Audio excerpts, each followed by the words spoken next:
Tere kõigile! Tore, et te olete tulnud tänagi Eesti Rahva Muuseumisse, Võimuklubisse ja märtsikuu just viimane päev on siis sedapuhku selle päralt. Ja sissejuhatuseks tänasesse teemasse meil on külas kõneleja Bogata Dima, kes on varem käinud, kellel on huvi, siis te võite YouTube'ist välja otsida selle Hõimuklubi kohtumise video, mis kõneles ungarlaste etnogeneesi uuematest avastustest. Siis 4 aastat tagasi juba. Ja aeg läheb kiiresti. Sellepärast on hea ka aeg-ajalt jälle samu inimesi tagasi kutsuda, et teemasid ju tuleb juurde. Seekord oled sa sugugi otsapidi ungarlastega, aga see ungarlaste seos on siis hoopis teise soome-ungri rahvaga, uudmurtidega ja kuidas ühed on teistel külas. Ja me läheme oma sellises ajarännakus tagasi 19. sajandi lõpu poole ja saame teada, kuidas keelelised ja etnograafilised välitööd sel ajal toimusid. Ühe väga huvitava näite läbi keeleteadlase Bernard Munkaci siis välitöö päevikute põhjal. Aga ma annan siis sõna sulle ja saame teada, mis siis juhtus. Mis juhtus, jah? Jah, palun. Okay. Tere kõigile, ma olen Bogata. Ma vabandan, võib-olla ma istun selle ettekande jooksul, ma ei ole täiesti terve. Aga jah, ma ise pakkusin seda teemat Antile, sest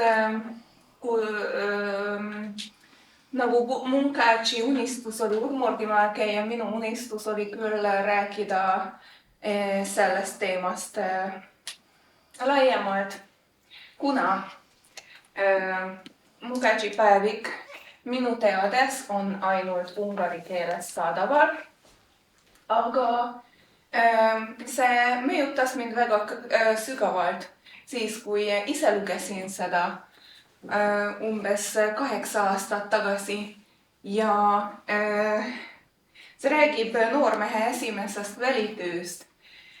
Ja mina olin noor naine, kellel olid esimesed ja teised välitööd. Ja mõjutas mind, kui sarnased probleemid minul ja Bernard Munkacil olid. Ja kui sarnased rõõmud ja mured. Ja kui palju ja kui vähe on samal ajal Venemaa ja Udmurtimaa muutunud selle 150 aasta jooksul meie välitööde vahel. Kas on üldse inimesi, kes juhuslikult on seda lugenud? Isegi Tõnu ei ole. Väga vähe, siis see on kõik uus, kõikidele uus, mida ma rääkima hakkan. Nii. Kelle jaoks on Bernard Munkaci nimi uus? On inimesi, kelle jaoks see on uus. Väga hea. Bernard Munkaci oli 19. ja 20. sajandi üks nende suuremprimaid soome-ugri filolooge. Ta on juudi päritoluga ungarlane. Tema isa nimi oli veel Munk ja Munkaci on selline ungaristus või midagi sellist. Ta oli Jožef Budensi õpilane ja kui keegi on kuulnud Ugri-Türgi sõjast Armin Vamberi ja Jožef Budensi vahel, mis oli selline avalik arutelu selle kohta, kas Ungari kuulub Türgi või soome-ugri keelkonda, siis see oli selles soome-ugri keelkonda esindas Budens ja Türgi keelkonna poolt oli Vamberi. Ja see nii öeldud sõda või avalik arutelu käis just umbes sel ajal, kui Munkaci käis Udmurtias. Seal lõppes Budensi võiduga, et temal oli tugevamad argumendid, aga see sügavalt mõjutas Ungari ühiskonda, et kuhu me lõpuks kuulume. Nii et Munkaci oli Budensi õpilane ja Budens arvas, et tema on üks tema kõige andekamaid õpilasi. Tema, sellepärast ütlen, Ungari kuulub Soome sulgudes ugri keelkonda, sest selline asi, et soome-ugri seal ei olnud veel eriti kasutuses. Pigem kasutati soome keelkond või kasutati soome-ungari keelkond. Ja isegi Munkaci on kasutanud pigem soome-ungari, kunagi ei kasutanud seda, et soome-ugri. Tema esimene välitöö oli Tšangode juures ehk Transkarpaatias ja esimene välitöö Vene impeeriumis oli 885.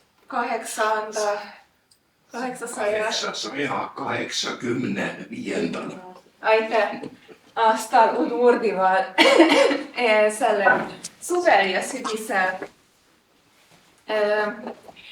Selle jooksul kogus ta enamasti laule, palveid ja ehk folkloortekste, sest sel ajal keeleline anne, keeleliseks andmeks arvati enamasti, enam-vähem ainult folkloortekste. Ja sellel põhines Hiiges Udmurti sõnaraamat, mis ta andis väljas siis. Pärast seda ta uuris ungari keelde jõudnud Iraani laensõnu ja läks siis manside juurde. Tegi välitöö manside Jožef Papain kanssa koos ja selle jooksul töödeldas ka läbi Antal Reguli kogutud materjali, mis on natuke kurikuulus selle poolest, et seda on väga raske mõista, aru saada, mida tema sinna kirjutas. Ja seda töödeldas läbi Berjozovos Mansimaal, kus Eva Schmidt ka tegutses. Nii, esimese maailmasõja jooksul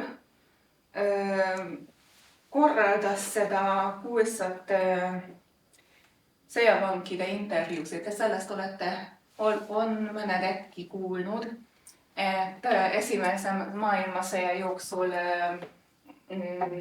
Ungaris olevate Vene impeeriumi või mis selle nimi siis oli, selle sõjavanke intervjuurimas käisid soome-ugri filoloogid, sest nende hulgas oli marid ja komid ja mansid ja mordvalased ja nendelt koguti andmeid, keeleandmeid ja Munkaci tegutses siis udmurtidega. Ta oli Ungari Teadusakadeemia liige, aga õppetooli ilmselt võib-olla oma jõudioleku pärast kunagi ei saanud, vaid oli hoopis Pestis juudi kogukonna peaõpetaja. Munkacit peetakse suureks eeskujuks Ungari filoloogide vahel, mitte ainult mina, vaid isegi minu eeskuju. Tema oli kuulus sellest, et ta oli ta ei olnud uhke ja ta oli väga pühendunud ja arvas, et teadus on püha.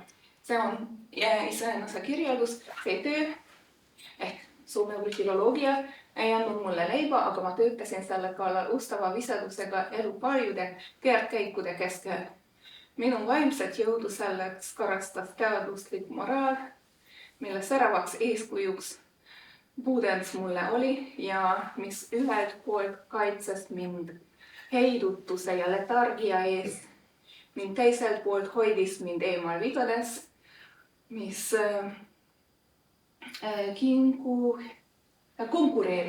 konkureerivate kolleegide seal sageli õitsesid. Ülbus, ahnus, kadedus ja piiride nihutamine ei koormanud kuidagi minu südametunnistust ning Jumal õnnistas minu loomu poolest võimega mitte vihata isegi oma sihikindlaid vastaseid.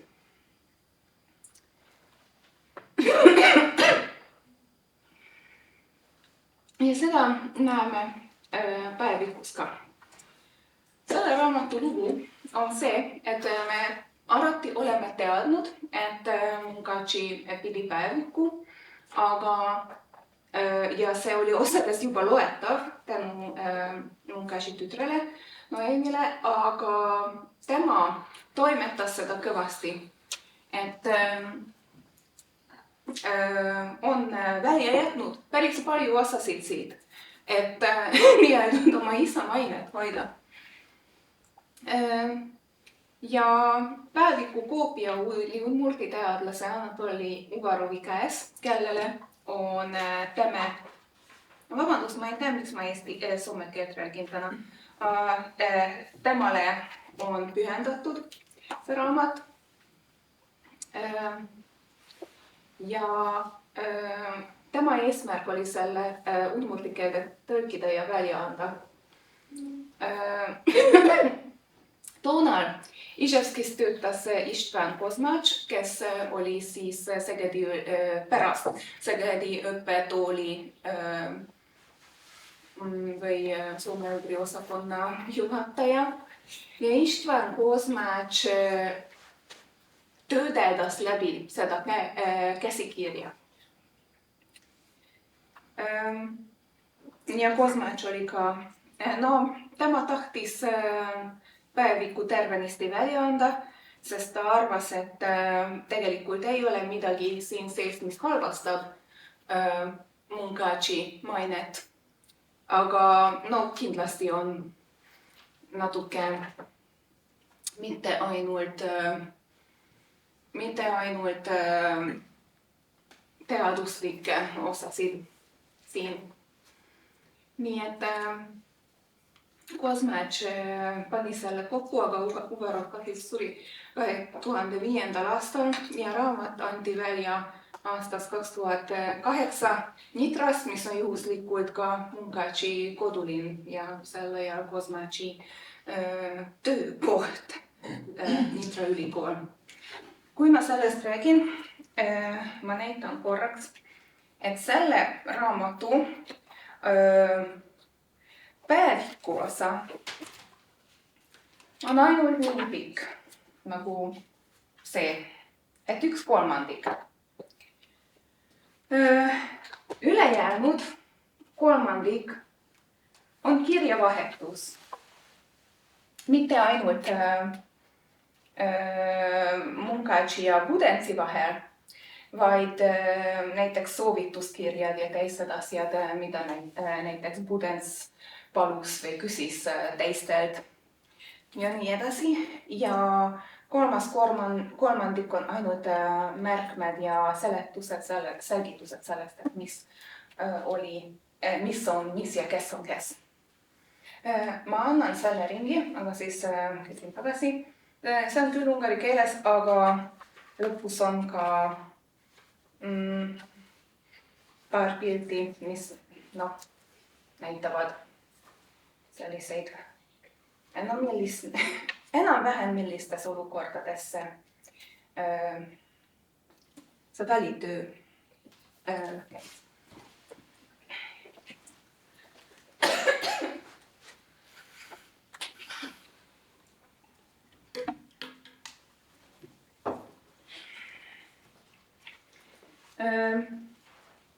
Munkachi eesmärk oli siis see, et võimalikult palju Udmurti keeleandmeid kokku korjata suve ja sügise jooksul ja siis talve jooksul kuidagi kokku panna, et seda raamatut avaldada. Ja see oli selle teekond, et Budapestist läks nagu Varssavi, Minski, Moskva, Nižni Novgorodi, Kazanist siis esimene Udmurti alevik, kus ta käinud oli, on Sarapul. Ja siis ta ringles Udmurtimaa nii põhjast kui lõunas ja Tatarstanis ka.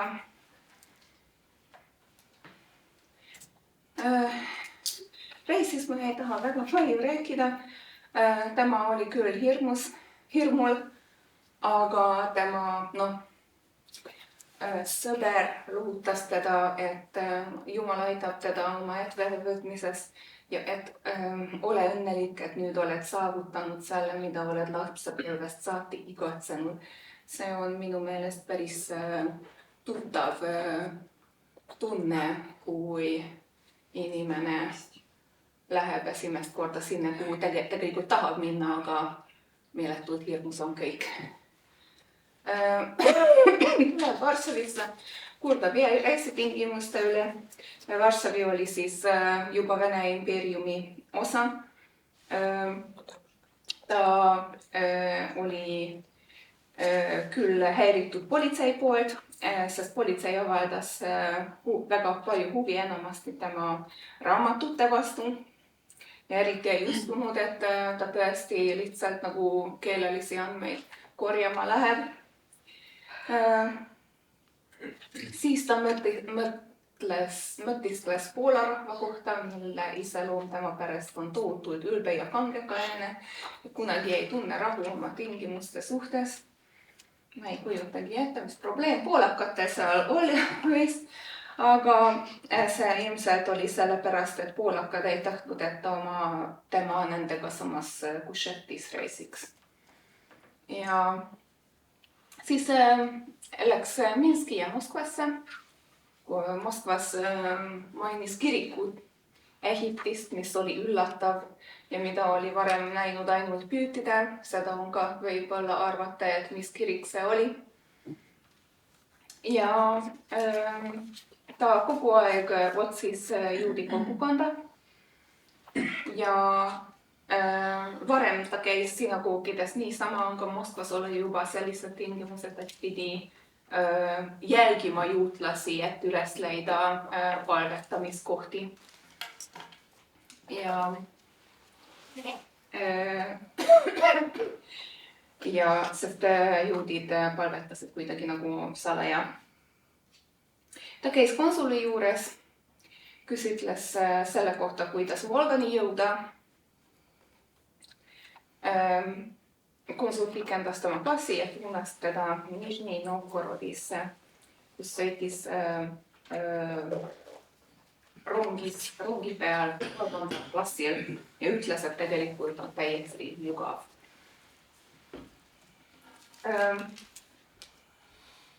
Nižni Novgorodist ta tõuseb laeva peale ja järgmisel päeval jõudis juba Kazanisse.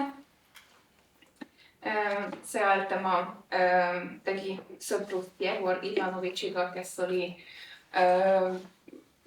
üsna normaalne, lihtne mees. Ta kavatses terve suvel ainult kalal käia ja metsas seal piirkonnas, aga tema oli väga hea selleks, et vene keelt temaga harjutada. Poolas ja Moskvas tema enamasti rääkis saksa keelt. Nii, Kazanisse. Mulle mõjutas ka see, et alati oli lugeda Munkatsi kerget fännimist selle kohta, et issand, ma olen Moskvas, issand, ma olen Nižni Novgorodis, issand, ma ei, et ma jõudsin Kazanisse, ma olen nii palju Kazanist kuulnud, et teda väga mõjutasid kõik kohad, et ta on jõudnud sinna, millest on väga palju juba lugenud. Aga ta arvas, et valitseb üsna primitiivne arusaam võõraste majast ja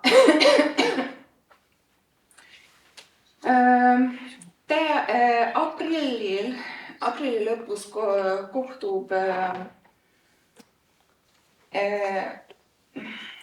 Ilminskiga, kes on Kasani seminari, teoloogiaseminari professor.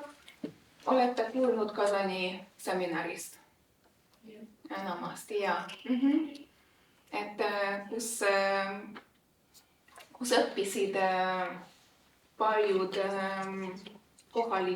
kohalikud rahvuste esindajad ka, sealhulgas udmurdid ka.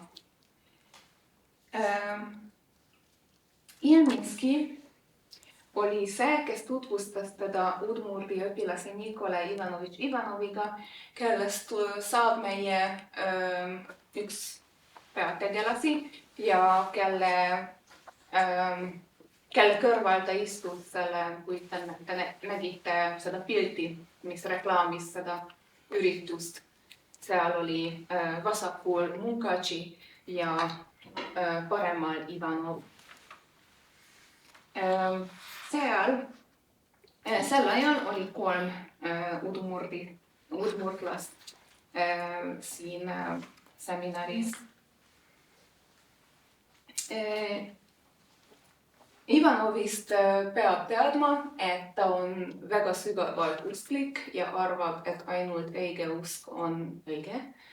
Ja tema väga hea meelega arutab teoloogiat. Tema jaoks oli küll uudis, et ungari ja udmurdi on sugulaskeeled, aga ta oli kohe nõus Munkatšiga koostööd teha. Munkatši pakkus talle 10 rublat kuus ja plaanis oli 2 kuud koostööd.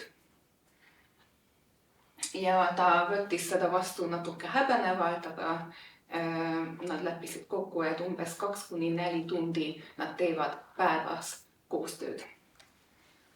Ja alguses nii kaua, kui nad Kasanis olid, siis töö läks väga hästi ja Ivanov osutus väga kannatlikkus ja entusiastlikuks.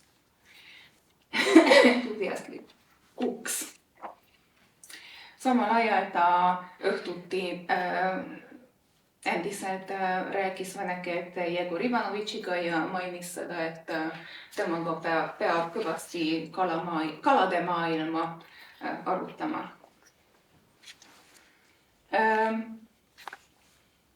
Oli koha peal teisi ka udmurde, üks oli nimega Mihhailov,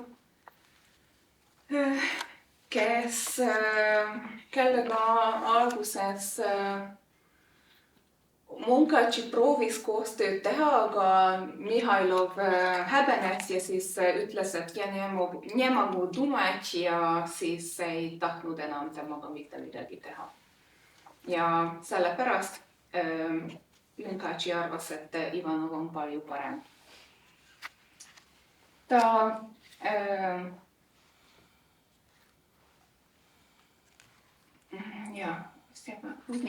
Kuznetsov on ka see teine inimene, kes toetab teda igal moel, eriti bürokraatia suhtes. Ehk tema patronaaž siin on Ilminski, professor Ilminski ja Kuznetsov. Ja kuidas nad üldse teadsid, et Munkatši tuleb nii, et Budens kirjutas Tartus viibiva professor Budand Kurtenele ja Kurtene kirjutas siis Ilminski ja Kuznetsovile, et palun võtke vastu see noor teadur ja sellepärast nad olid nõus temaga koostööd teha.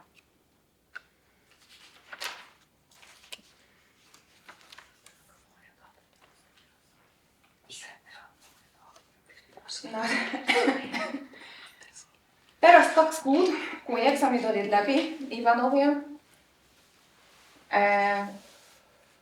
nad läksid laeval Sarakulisse kolmanda klassi kõige viletsama ja vulgaarsema rahvaga, nagu ta ütles. Nende asju varastati ja siis teda häiris ka üks poolakas, kes väitis igasugu asju Munkachi kohta. Eriti oli päris kindel, et Munkachi oli juut. Ja see oli Munkachi jaoks väga suur probleem, sest tema ise väitis enda kohta ja ütles Ivanovile ka, et tema on kalvinist. Et tema ta teadis, et kui ta ütleks, et ta on juut, siis ta ei jõuaks kuhugi ja Ivanov on ka väljendanud tema arvamust, et ta väga vihkab juute. Ja nad proovisid tööd teha laeva peal, aga see oli nii huvitav kõikidele, et terve laev läks vaatama seda ja nad ei leidnud kuhugi, ei jõudnud kuhugi.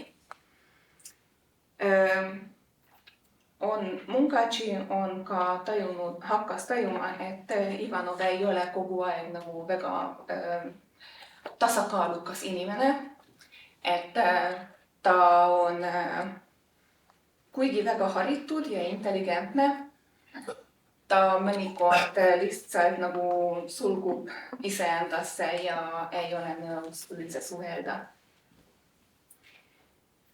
Nii, nad ööbisid Sarakulis, proovisid teatada kohaloleku politseile, aga ta ei olnud kohal ja läksid Ljukisse, mis oli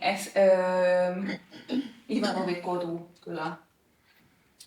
Nikolai Ivanov oli Udmurdi rahva uhkus, naiste idool ja meeste eeskuju ja Udmurdid arvati tema kohta, et ei ole raamatut, mida ta ei oleks lugenud.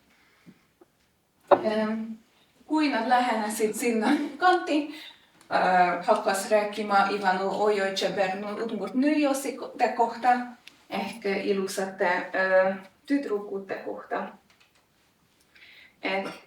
mis tuli välja, et on asi, mis teda väga huvitas. 2 tüdrukut, kui nad jõudsid Ljukülasse, kohtusid Ivanovi vanemate ja tuttavatega, 2 tüdruk läksid nende juurde ja tulid laulma. Kui nad ütlevad, et tulevad laulma, enam-vähem tähendab seda, et nad annavad andmeid Munkachile, et mida ta võib üles kirjutada. Ja see ongi tema eesmärk, et ta on kõige õnnelikum siis, kui keegi laulab talle ja tema võib kirjutada.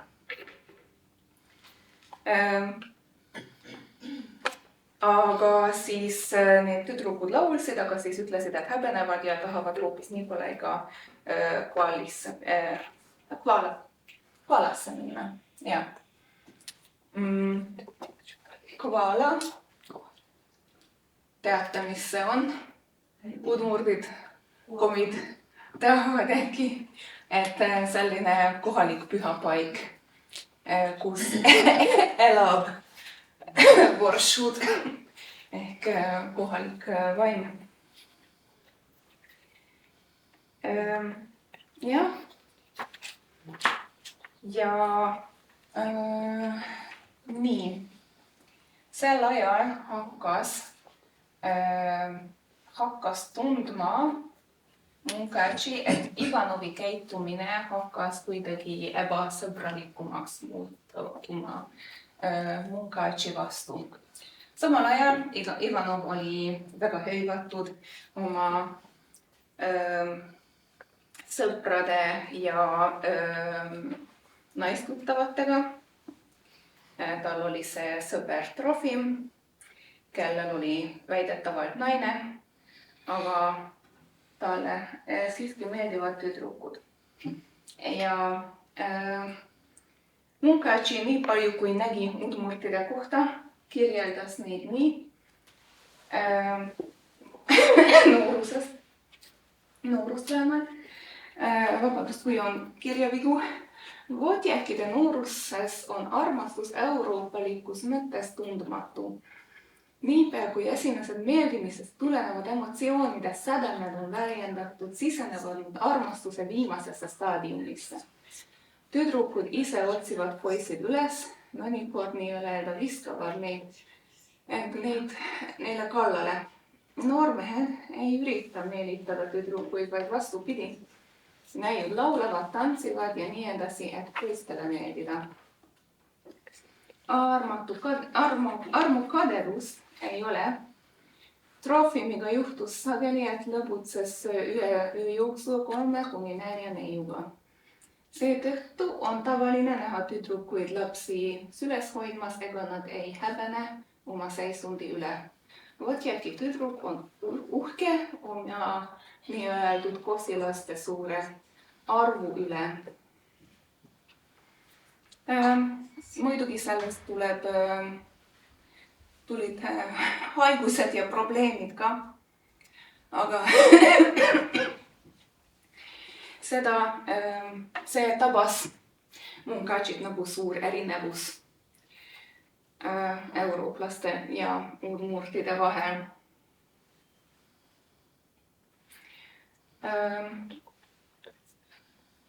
Nii.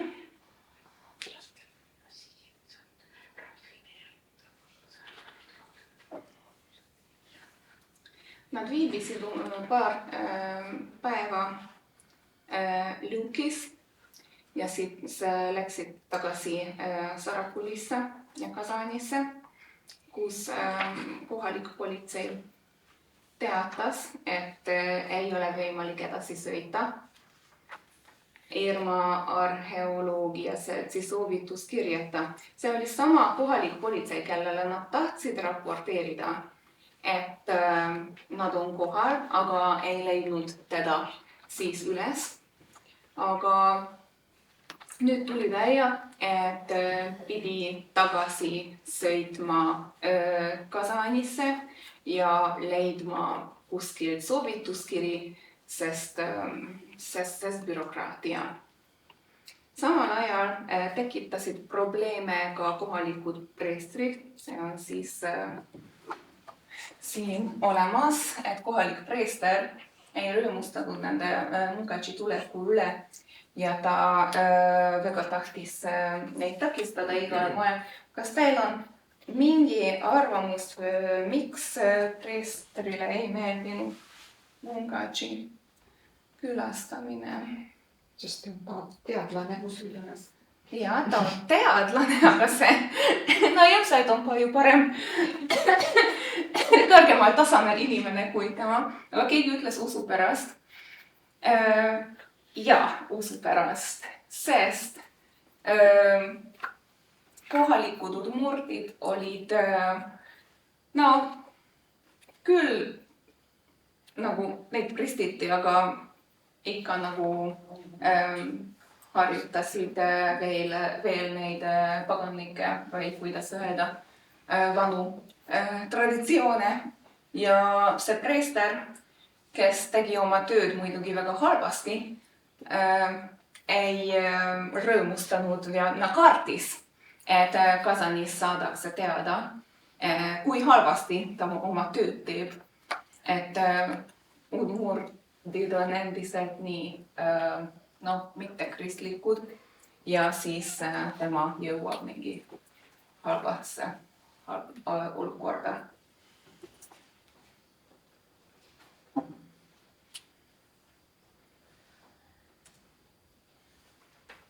Jah.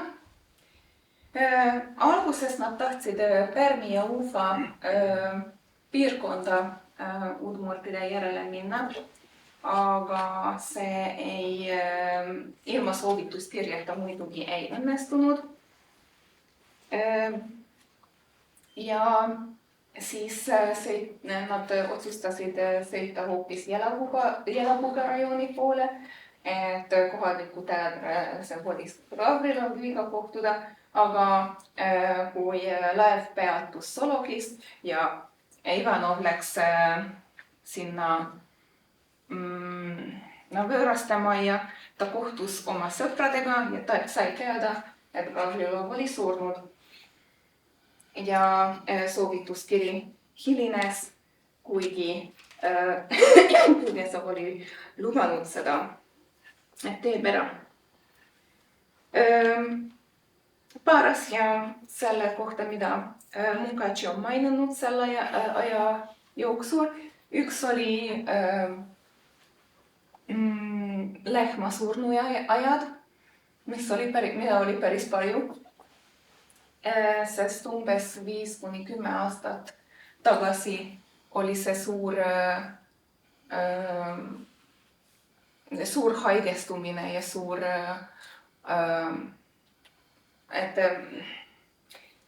ma ei tea, epideemia, et lehmad surid suurel hulgal ja terve Udmurtias üle 4000 lehma suri väga kiiresti ära.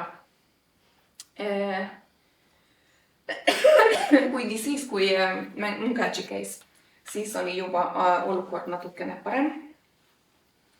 Ja teine asi, mida tema märkas, oli tulekahjusid.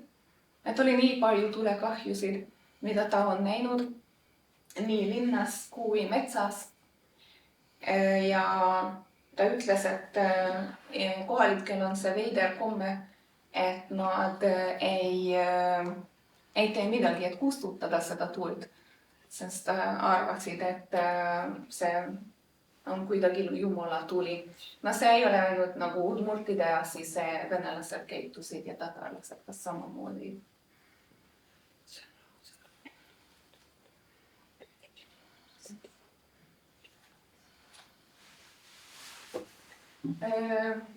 Jah.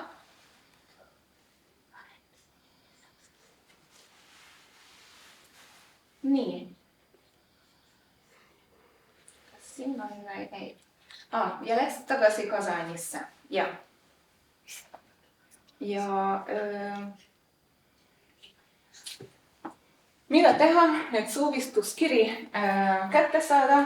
Seda, mida tehakse kõikjal kogu aeg, kui peab, et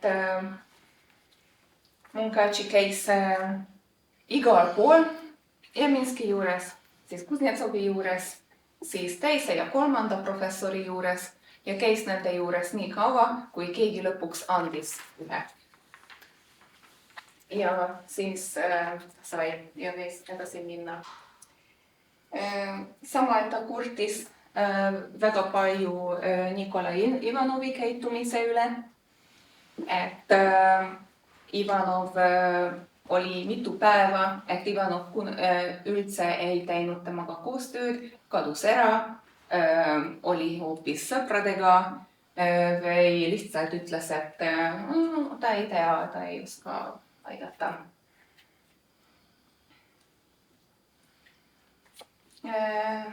Järgmine koht oli Võšumia ja Multan, kus oli Kvarsur ja Luudpüha, see on 5 päeva püha. Mind võib parandada, kui ma midagi valesti ütlen. Kus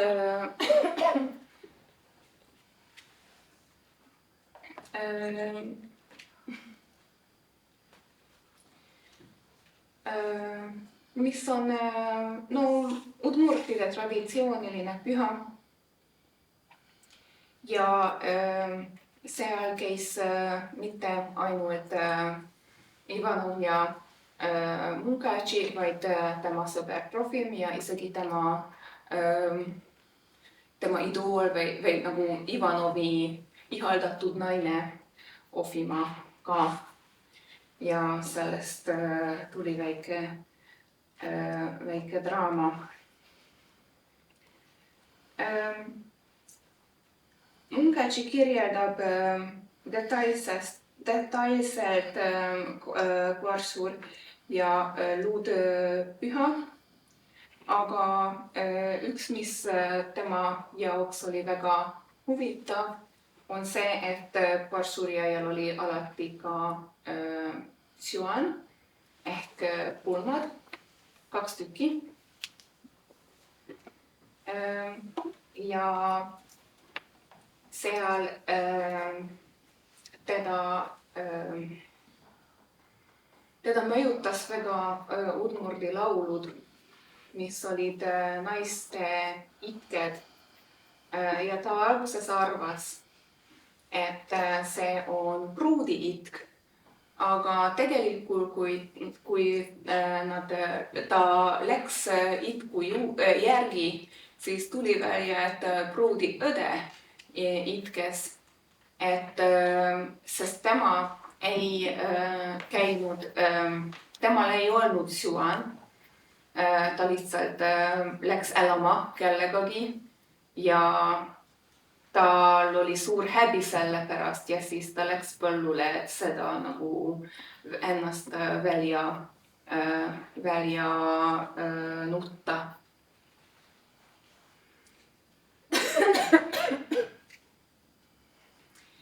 No Quarsuris juhtus igasugu asju. Ivanov käitus väga halvasti oma ihaldatud neiuga, nii halvasti, et see segas terve Siuani, terve pulma ja siis Munkaci hakkas pigem nagu lahkem olema selle neiu vastu, mille pärast muidugi Ivanov vihastas ja ta ei rääkinud Munkaciga mitu päeva, sest kuidas ta julgeb. Olid ka venelased, kes segasid neid. Ja no, kuidas see läks? Munkaci proovis leida üles naisi, kes laulaksid temale ja nad mõnikord ta leidis kellegi, näiteks pruut oli väga valmis laulma temale, aga iga kord, kui ta läks kellegagi et maha kirjutada, mida tema laulab, siis hunnik inimesi läksid järgi ja tahtsid teada, et mis nad teevad ja niiviisi oli väga raske tööd teha. Ja ta kurtis ka selle üle, et tal oli raske omaette olla, et proovis džumisse minna või siia-sinna, et üksi olla korraks, aga kogu aeg mindi tema järgi.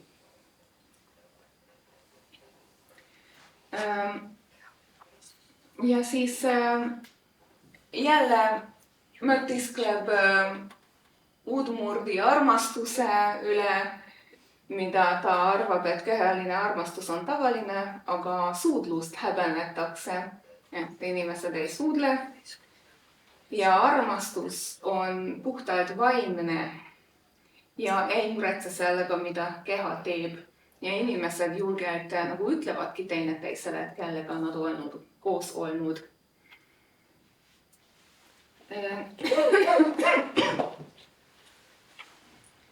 Vähemalt talle nii tundus. Üks asi Munkaci kohta, et tema sellest osa ei võtnud. Mulle tundus, et see ei olnud eriti tema teema.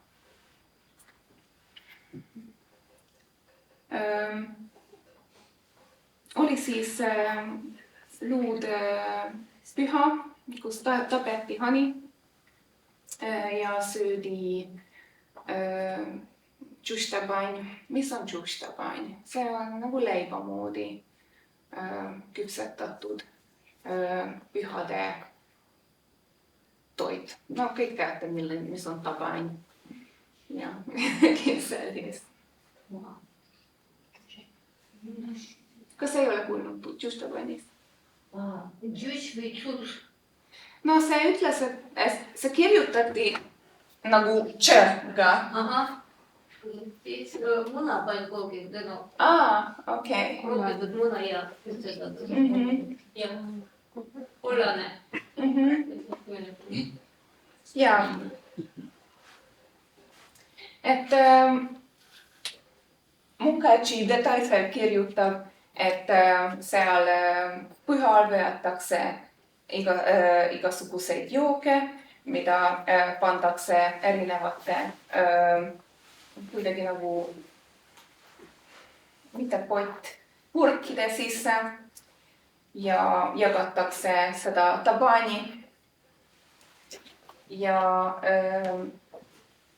palvetatakse koos ja mehed olid valgetes riietes. Ja see kestis 5 päeva. See pidu, mille esimene ja viimane päev oli pigem püha ja viimane ja nagu nende vahel oli pigem jumšanid ja jumšan on see, kui noored lähevad majast majani ja laulavad ja tantsivad ja pidutsevad. See oli üks parimaid kohti, kus on Munkachi käinud. Paar sõna tema informantide kohta. Tal oli mõnikord raske leida informante. Olid häbenevad vanamehed ja naised. Mõnikord nad ainult alguses häbenesid, aga pärast olid valmis rääkima. Väga palju kordi nad alustasid mingit nagu erootilisema või nagu mitte väga korraliku lauluga, aga tegelikult Munkachi oleks tahtnud midagi korralikumat ja seda proovis niiviisi nendest välja tuua, et küsis nendelt, et näiteks kuidas maailm loodi või kuidas udmurdid nagu sündisid maailma peale ja niiviisi ta on saanud väga väärtuslikku materjali ka vanematelt. Päris tihti tulid tüdrukud, kes olid nõus laulda, aga laulmise eesmärk oli pigem Nikolai Ivanovile meeldimine, aga mitte alati. Näiteks see tund oma pulmadel tõesti tahtis hoopis Munkachit aidata. Oli tüdrukuid, näiteks Ivanovi tüdruksõber, kes kunagi üldse ei tahtnud laulda. Ja päris tihti oli selline probleem, et mõned olid nõus laulda, aga siis kõik teised tulid järgi ja siis enam ei olnud võimalik välitööd teha. Sest pidutsemine on mõnus ja dikteerimine oli igav.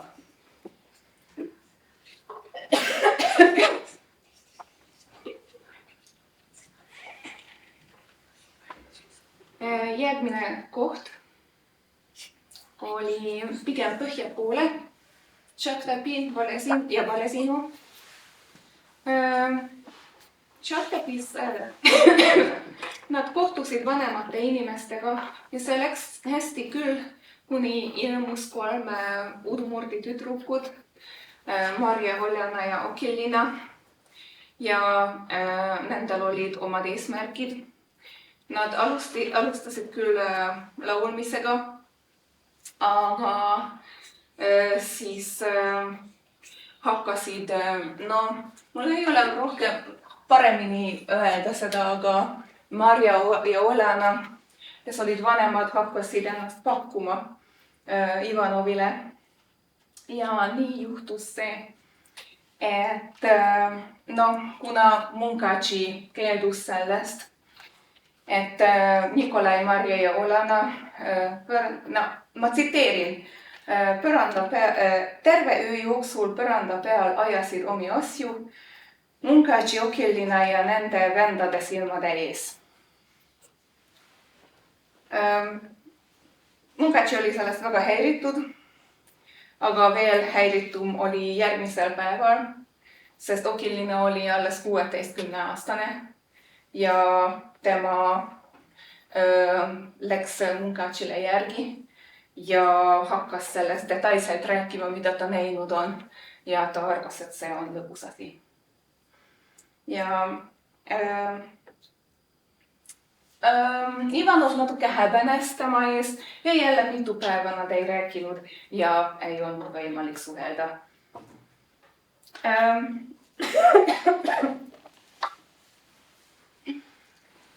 Valesinu oli Munkaci meelest täiesti venestunud, aga ta oli väga huvitatud sellest, et ta nägi Veserjane. Aga seal oli see Juhan Nikolajevitš Utrobin, kellel oli kuulus sõnaraamat. Utrobin oli Munkaci kirjelduse järgi tohutult paks ja joog õudselt palju. Ja ta oli väga uhke oma sõnaraamatu järgi, aga kui Munkaci tahtis seda näha, siis ta ütles, et oota, paar paberit on vist pööningult, aga enamik on keimlas, sest hakkasin keimlapaberiks kasutama.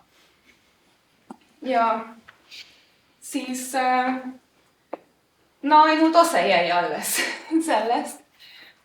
Ja kui Munkaci hakkas seda vaatama, ta oli nõus, et see oli ilmselt parem kasutamine sellel kui lugemine. Aga siiski jõudis sinna. Minu meelest see on ka natuke stereotüüp, et see Juhan Nikolajevitš Utrobin järjest 3 päeva võõrastas neid ja pidi kogu aeg, ta kutsus külalisi kogu aeg. Nad jõid kogu aeg ja Munkaci oli nii väsinud ja tahtis nii väga juba ära minna. Aga järjest ja järjest tulid külalised ja järjest pidi sööma, jooma ja mõnikord kala käima. Lõpuks tema oli nõus maksta 50 kopeikat selle ülejäänud vetsupabersõnaraamatu eest ja lõpuks läks minema. Možgas absoluutselt ei saanud midagi teha. Ta ütles, et seal inimesed, kõik udmurdid olid tervenisti paganlikud ja ei võtnud kristiusku vastu. Ja ta ei saanud edasi minna, sest raha sai otsa. Ja siis nad keerasid tagasi Kasani poole.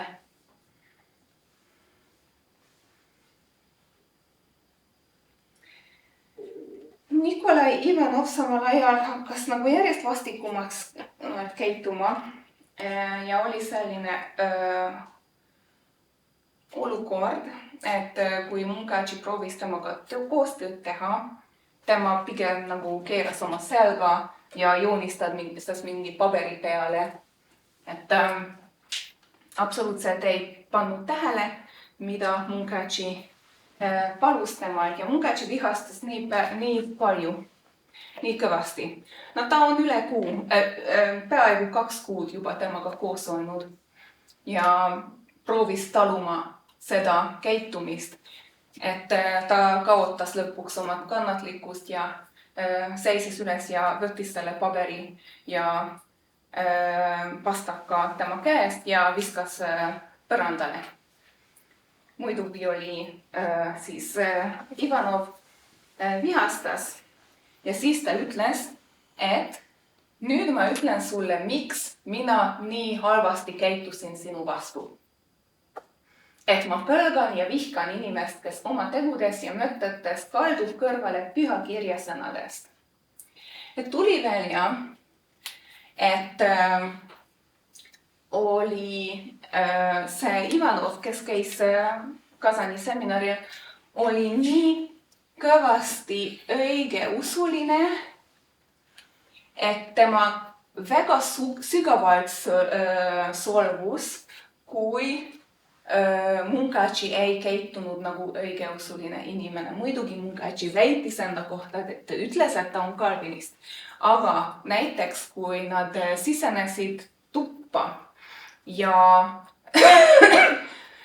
Munkachi ei kummardanud selles pühas nurgas ikooni poole, siis seda tuli välja, et Ivanov võttis väga halvasti vastu ja solvus kõvasti selle peale. Et Ivanov arvas, et kui keegi ei jumalda ikoone ja ta ei usu, et Jumal oskab imesid teha, mida kalvinistlikud tegelikult ei usu, siis ta ei karda Jumalat. Ja Munkachi oli kerge, see oli Munkachi jaoks natukene kergendus, sest nüüd ta sai aru, mis viga oli. Ja ta hakkas seletama Ivanovile, et tema meelest pühakiri ehk piibel on pigem filoloogiline teos ja ta soovib seda pigem mõista, kui ise nagu sõnalt tõena vastu võtta. Ja ta hakkas Voltaire'ist rääkima nagu teistest mõtlejatest, aga selle tulemus oli see, et Ivanov hakkas teda kõvasti sõimama, et see oli juba patt, et tema pidi seda ära kuulama, mida nüüd Munkachi ütles talle ja ta ei ole nõus sellest enam rääkida. Ja muidugi Munkachi jaoks oli see nagu tohutult irooniline, sest tegelikult ta oli juut. Ja ta teadis, et kui Ivanov oleks teadnud, mis ta tegelikult on, siis asi oleks hoopis teistmoodi. Aga ta siiski õnnestus kuidagi sellist nagu ebasümpaatiat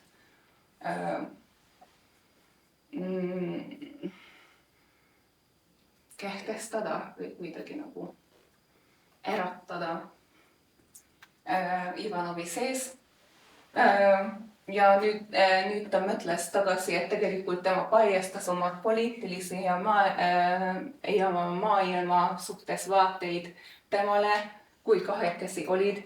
Ja võib-olla samal ajal Ivanov seda ei võtnud vastu nagu intellektuaalset arutelu, vaid pigem mingit jumalatu sõna.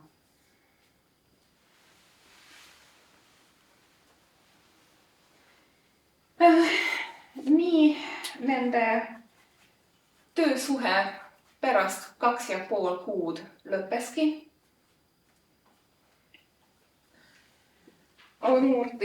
Udmurtimaa sõit lõppes 22. augustil. Kui te mäletate, võib-olla ma ei ütelnud, aga 26. aprillil jõudis ta Kasanisse ja 21. aastal päeval augustil lõppes ja jätsid ainult teisele, nagu ütlesid, hüvasti. Ivanoviga oli probleem palkaga, sest 2,5 kuu eest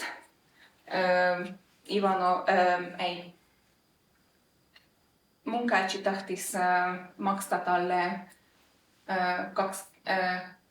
20 rubla, aga palk oli kokkuleppe järgi 10 rubla kuus, nii et aus oleks olnud 25 rubla 2,5 kuu eest, aga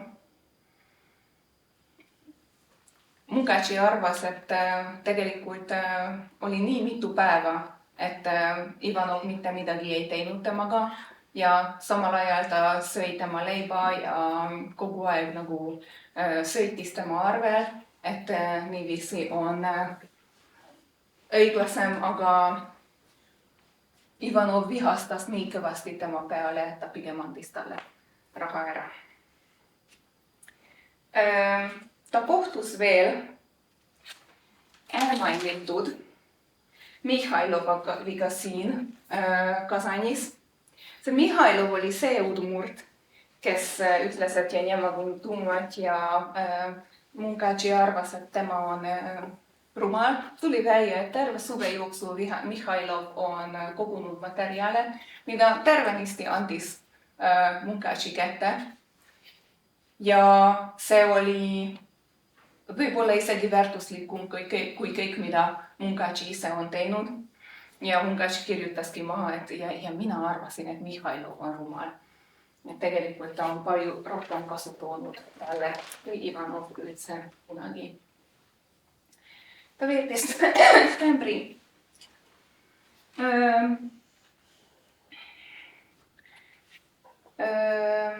Tšuvašimaal. Oli temal hea olla seal, sest keegi ajas teda segi ühe Vene delegatsiooniga, et ette teatati, et tuleb üks Vene filoloog ja peab tema vastu väga lahke olema ja siis ilmus Munkachi ja kõik olid nii lahked tema vastu, et ta oli väga üllatunud ja väga tänulik. Oktoobri lõpus ta oli Tšeboksaaris, aga ta oli juba haigestunud ja tundus, et ei ole mõtet rohkem jääda. Palus siis Budensilt reisi varem lõpetada ja koju sõita. Ja novembri lõpus jõudis edukalt koju. Ta on tegelikult ta kogus väga palju materjali osaliselt tänu Mihhailovile ja paari aasta jooksul, nagu ütlesin, andis välja sõnaraamatu, mis oli hiiglaslik teos, eriti kohalikes tingimustes.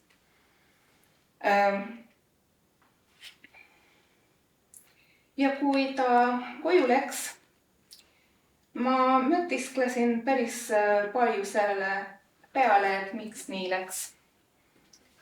See on ju Munkachi ja Ivanov. Ja ma hakkasingi. Ma arvan, et siin on Mihhailov. Et ma arvan, et see on tema.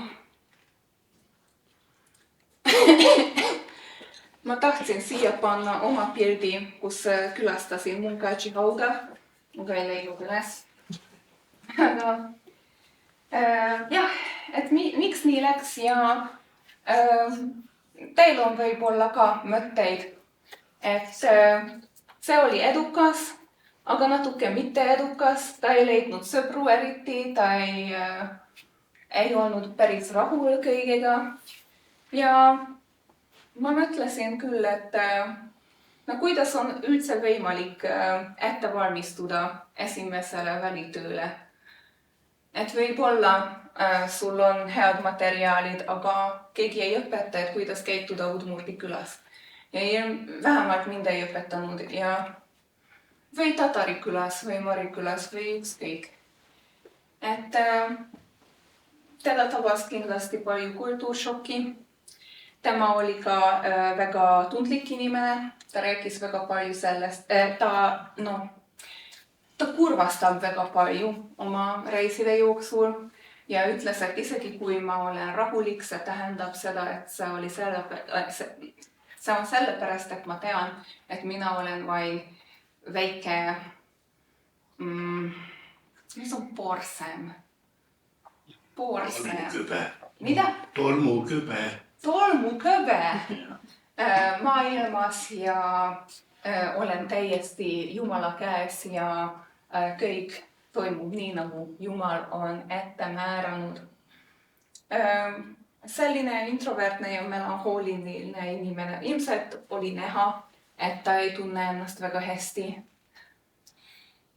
Ta oli minu meelest ka natuke naiivne, et ta rääkis poliitikast ja maailmavaadetest ja kõigest esimesele Udmurtile, kellega ta kohtunud on ja siis tuli välja, et ta on mitu korda solvanud teda, mitte teadlikult. Aga ma ei tea. Ta mõnikord kirjutas sellest, et kui Ivanov väga halvasti keitus, siis ta läks tema juurde ja hakkas seletama, miks ta nii halvasti keitub ja sellepärast. Ja ilmselt see ka ei, psühholoogiliselt see ei aita kedagi. Aga pärast läks Manside juurde tagasi, nii et ta täiesti ei. See ei ole teda kuidagi teda murdnud, see reis. Mina väga tänan teie tähelepanu ja mind tegelikult huvitavad teie mõtted ka, kui on tekkinud midagi selle kohta. Aitäh sulle. Küsimuste aeg on käes. Küsige julgelt. Praegu on võimalus. Ja, palun. Aitäh põneva ettekande ja tutvustuse eest. Sa alguses ütlesid, et lugedes Mungatši kirjutusi sa pidid imestama, kui palju sarnast või samad rõõmud, samad mured on olnud ka sinul.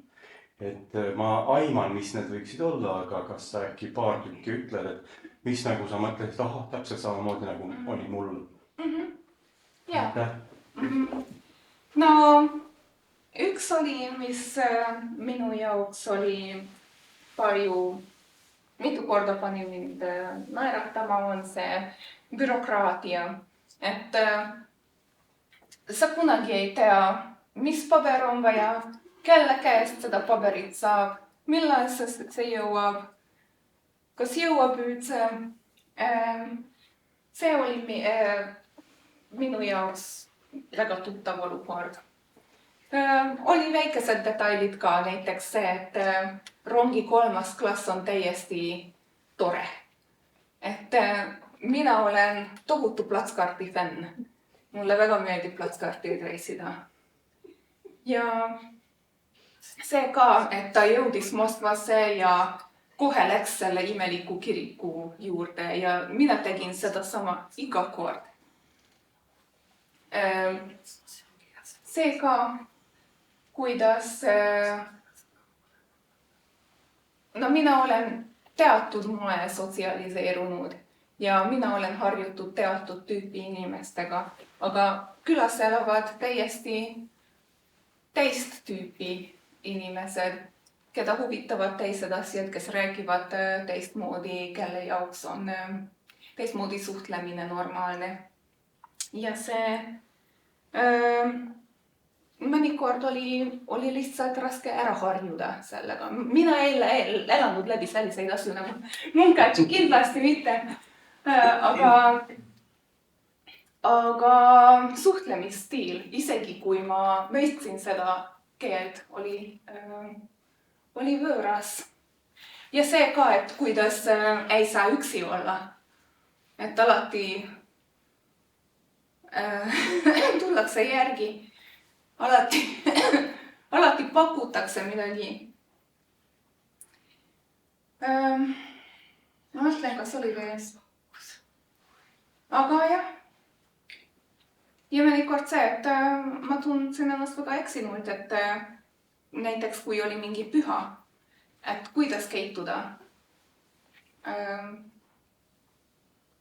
Mõnikord seletati, aga mõnikord mitte. Ja mina tegin ka väga rumalaid vigu. 100%. Kui kaua te olite seal? Mitu kuud? Kõige rohkem oli 3 nädalat, kui ma nagu ükshaaval olin Udmurtias ja siis Marimaal. kas sul oli ka oma Ivanov või olnud? Kui ma mõtlen Ivanovi peale, mul on olemas selline nagu, ma seostan teda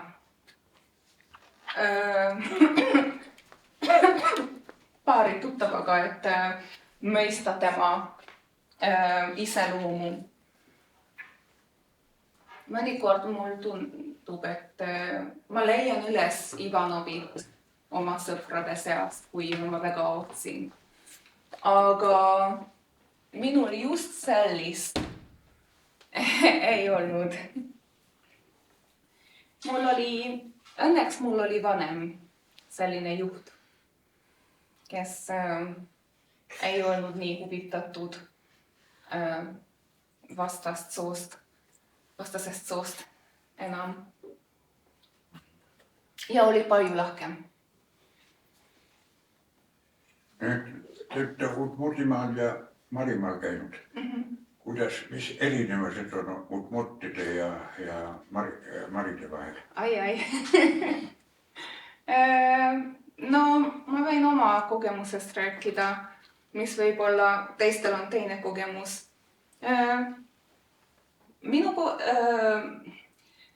Mulle tundus, et udmurtid olid sõbralikumad ja lahkemad, nagu kohe võtsid mind vastu. Ja kohe tahtsid mulle laulda ja pakkuda midagi ja kuidagi kohe hakkasid naeratama. Marilastel nii lihtne ei olnud. Et nad alguses pigem vaatasid mind sellise nagu kahtlase näoga, et kes sa oled ja mis sa tahad. Aga varsti, natuke suhtlesime, paar korda kohtusime, nad harjusid minuga ära ja siis nad olid ka väga lahked. Aga mulle tundus, et nad ei olnud nii, vähemalt pinnapealsed, mitte nii avatud kui udmurtid või mitte nii külalislahked.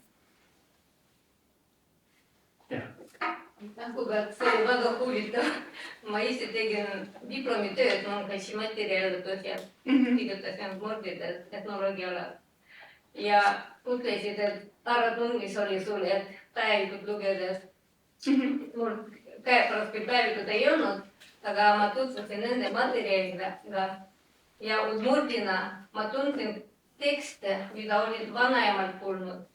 100 aastat tagasi kirja pandud tekstid, nad elasid veel.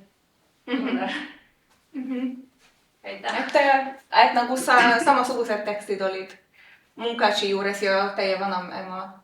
Ja tema raamatutes paljud tekstid olid mulle tuttavad. Ma isegi mõtlesin, kas ma olen seda kuskil olen kuulnud. Kus see nagu? Ja, tema andis välja mitte ainult sõnaraamatut, vaid selline folkloortekstide kogumikku ka. Mida ta on kirjutanud Mansidest? Munkachi. Mida ta on kirjutanud Mansidest? Mal ei tule meelde, et kas see oli folkloortekstide kogumik? Tekstide kogumik. Jaa, folkloortekstide kogumik. Sõnaraamatut vist ta ei ole kirjutanud. Aga jah, kui ma õigesti mäletan.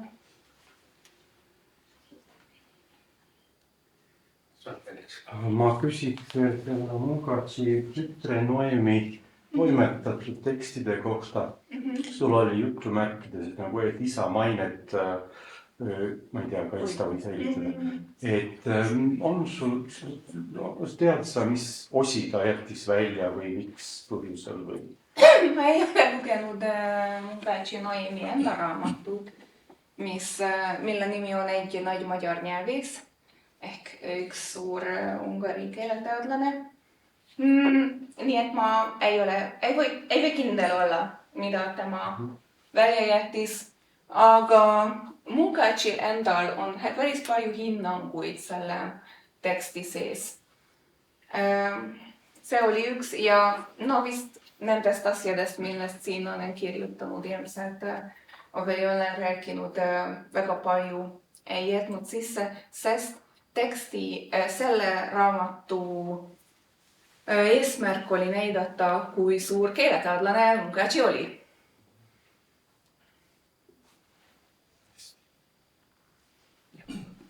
Paar küsimust Munkachi kohta. Kas ta kodune keel oli ungari või oli jidiš? Ja mis keeli ta üldse rääkis? Sellest ei ole jälgi siin selles tekstis. Teksti sees on hebra keel ja seal on saksa keel hästi palju ja vene keel, aga jidiši kohta minu meelest ei. Minu meelest tema emakeel oli ungari, aga äkki võib-olla saksa ka, sest... Aga venelastega ta suhtles siis vene keeles või? Jah, aga ta vene keel ei olnud super hea, sest sellepärast tema käis selle kalamehega ja rääkis palju kaladest. Aga ta oli kuu aega umbes tšuvašide juures, mida ta seal tegi? Ta kogus tšuvaši tekste. Jah, aga tol korral, kas siis tšuvaši keelt peeti juba soome-ugri keeleks või turgi või soome-ugri keeleks? Vaat seal on see soome-ugri alus ja turgi peale see.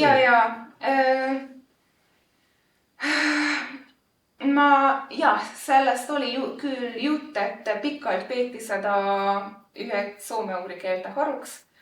Aga no ma ei taha valetada, aga kui ma õigesti aru sain, siis kui tema käis seal, siis ei arvatud, et tšuvaš on soome-ugri keel. Vähemalt ei ole sellest rääkinud, et ta läks sinna filoloogide juurde ja hakkas nendele seletama, miks see sugulaskeel ta on. Ja tema seda tegi Kazanis. Jah, aitäh. Aitäh, Ogi, sulle kõnelemast ja tutvustamast neid soome-ugri välitööde võib öelda nagu sellised pigem algusaegu.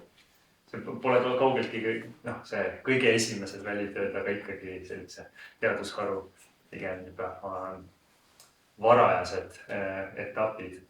Ja aitäh kõigile teile, kes te tulite ja huvi tundsite ja küsisite ja kaasa mõtlesite. Ja kui oskate ungari keelt, lugege raamatut. Ja.